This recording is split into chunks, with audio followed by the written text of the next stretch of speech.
Welcome back to Unapologetically Woman. We're celebrating phenomenal women all across Kentucky who make no apologies for their perspectives or the impacts that they're making in the community. Today we're celebrating our very own Chastity Griffin. Chastity is a mom, an intensive case management team coordinator for Community Action Council, founder of Kate's Place, and she's working to bring hope to those who are without housing. Unapologetically Woman, Chastity Griffin, that's you. Welcome and congratulations. Thank you for having me. I'm glad to be able to celebrate you today. So, you grew up in Warsaw, Kentucky. Tell us about that. It's a very small town, a rural community, sits on the line between Indiana and Kentucky by the Ohio River. A population of about 12 to 1,300 people, known for farming, tobacco. I grew up there. I'm the oldest of 8 kids. My mom is the baby to 12, and we've lived there the majority of our life. So you're the oldest of 8. What is that like growing up? A lot of responsibility. When the mom's outside the home, you take on the responsibility of being the mom, especially since it's 6 girls and 2 boys. It was just a lot. You had to be independent fast. Okay, and so you go from that stable home and then somehow you end up in foster care and homeless. How does that work? I got a little adventurous in middle school and decided to run away. I ran away from home, went all the way to Montana, hoping to make it to Canada. Didn't know you needed an ID and a passport. So then I shift back down, went to Mexico, had a little adventure there, and then I was deemed that unfit to be in the home, so they put me in foster care. Resided in Berea, Kentucky, Irving, Kentucky, Richmond, Kentucky, until finally I ended up in Lexington and just stayed here, planted my roots here.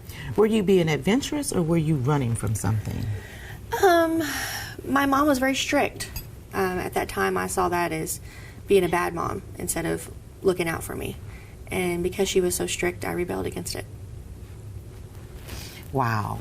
So when you think back on things and you think about your journey and that part where you were homeless, what was that like for you? At first, it was fun because you like the party life and the streets. And then when winter comes, it's scary because you realize, oh God, I don't have shelter. I don't have anywhere to go. And you want to go back to your family, but you've already let them down, especially when you've been homeless for that long. How long were you homeless? 3.5 years. Yeah, 3.5 years. And then in my adulthood, 3.5 years as well. Okay. And so what does that path look like? It's the wrong path. There's nothing good happens at night. And at night's where a lot of it happens. You know, you're vulnerable to the streets. You're vulnerable to men, especially being a woman. And most of all, you just lose that hope and integrity that you have as a person, because without shelter, we feel like we're less than. So I felt less than. Did you feel hopeless? Yes. And so I know that's one of the things that you really work hard to do, is to give people hope. Yeah, and treat people like they're somebody, because when you are homeless and you feel less than, people treat you like you're less than. They say things to you that, you know, not knowing your background, not knowing who you are and that you're somebody, they say things to you that are just so unkind. Like what? Get a job, you piece of shit, you know, not to cuss, but I mean, that's just things that they scream at you. And it's sad. You know, if you're walking down the streets and you're pushing a cart with your belongings, those are your belongings. You don't have anywhere to take them belongings. And sometimes you don't have a way out. But you found a way out, or maybe the way out found you. I found a way out, and then the way out found me. You could say it that way. I walked into a Community Action Council and needed an ID because I was determined to change my life. I'd had children by then, couch surfing here and there, and spoke with Laura Torres at the time, and she showed me how to get an ID and then set me up with Cassandra Brown. And Cassandra Brown helped me get an ID, and then she said, you know what, we're going to go get your GED. And I said, yeah, we. She walked me through the steps to get my GED. And then once I got my GED, because it seemed like I got it with flying colors. I didn't have to take the pre-classes. Went in, aced it. They made a date. I took it. It was done. And she said, my spidey senses say that you're something more. And I said, okay. Her spidey senses were right. Yeah. And she said, now we're going to go to college. And I said, well, I've always wanted to do hair. And she said, okay, let's try to do that. I didn't like that at all.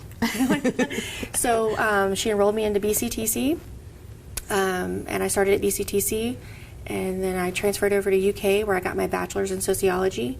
And then once I got my bachelor's, I applied at CAC, was turned down due to my little bit of a background, but she was able to talk to the then executive director, Malcolm Ratchford, and get me on as interim admin. And then once I started that position, she said, we're going to go for the master's. So I got my master's in rehabilitation counseling. And then once I got done with my master's, she said, now we're going to go for the doctorate. And I said, a doctorate? I said, I can't be called a doctor. I said, do you know anything about me? She said, oh, I know everything about you. And she said, you're going to be called Dr. Griffin. And I said, it sounds nice. So I just kept going. And, you know, you just go to school and do that routine and then accomplish all the goals. It's just like the Nike check says, just do it. That's it. You just do it. And here I am today working on my dissertation in racial disparities in housing, bringing awareness, societal awareness, especially in the Lexington community. And I'm happy. What did it feel like to have somebody to have that kind of confidence in you and to support you that way? Because every time you said it, she said, we're going to do this, we're going to do that. Yeah. You know, she didn't just put it all on you. She was there with you. Well, by that time, I knew I could do it. I knew I could do it. But having someone in your corner that cheers you on, almost like a fan, and not wanting to let her down and my kids down, it brought hope. It brought a light in me that I didn't know I had in me. And so that's what you want to bring to other people. Now you're an intensive street outreach case manager at Community Action. What's that like? So we go into encampments in the streets and we find people who are struggling to navigate income-based housing or navigate the route of housing, because the sad thing in Lexington, housing is becoming a luxury. And so as street outreach workers, we come in and say, what do you need? How can I help you? And listen to their story and start from the beginning.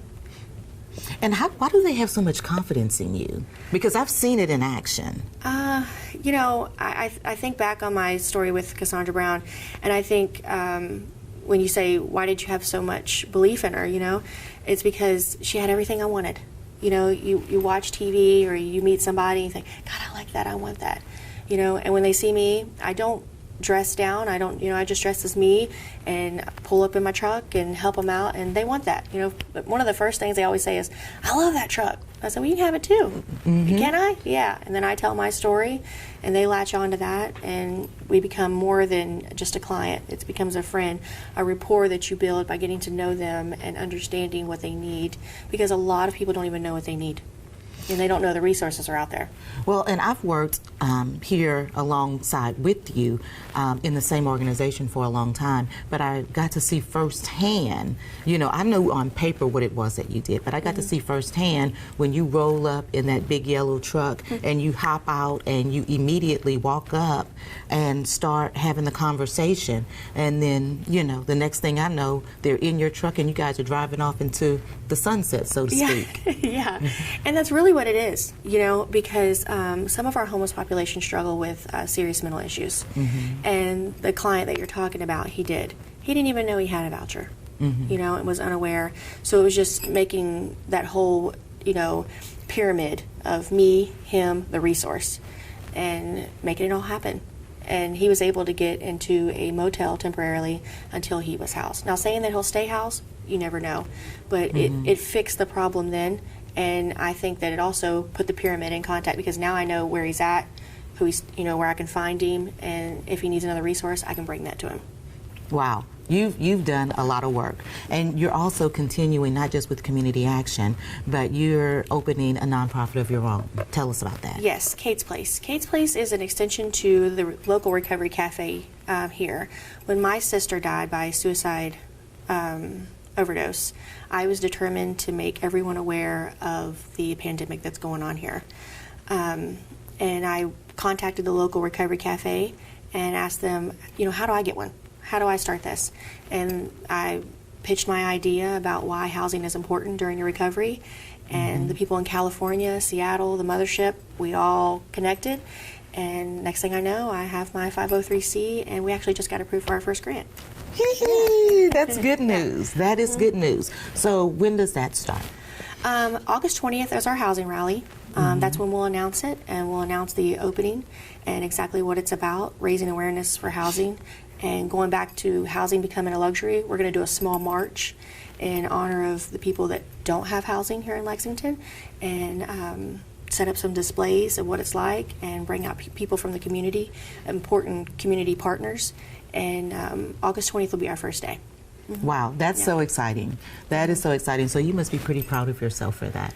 I am, but when you do it, I don't know if you feel this way, but when you do it, you don't ever think about it. You just do it. You just do what and needs to be then- done. Yeah, and then when someone says, you know, you're doing this and you're doing that, you don't ever think that way about it. You're just doing what you would have wanted done, you know? And I thought at that time, community action was an awesome resource to me. Why not make more awesome resources? Right. And that's the big scheme of, that's what it is in the big scheme Yeah. of everything. Inside of you, when you sit back and you reflect on everything, because it's been a lot, your journey has been a lot, what do you think? I think I was a dumb kid who made some wrong choices and kind of a victim to my own circumstance, not taking the time to understand it. But I also think that, I don't want to bring faith in this, but God had my path lined out the whole time. And I've come a long way, and I just want to continue to spread the word of hope, because that's all it took for me. Well, I don't think that there's anything with bringing faith up when it's been there with you the entire time. Yeah.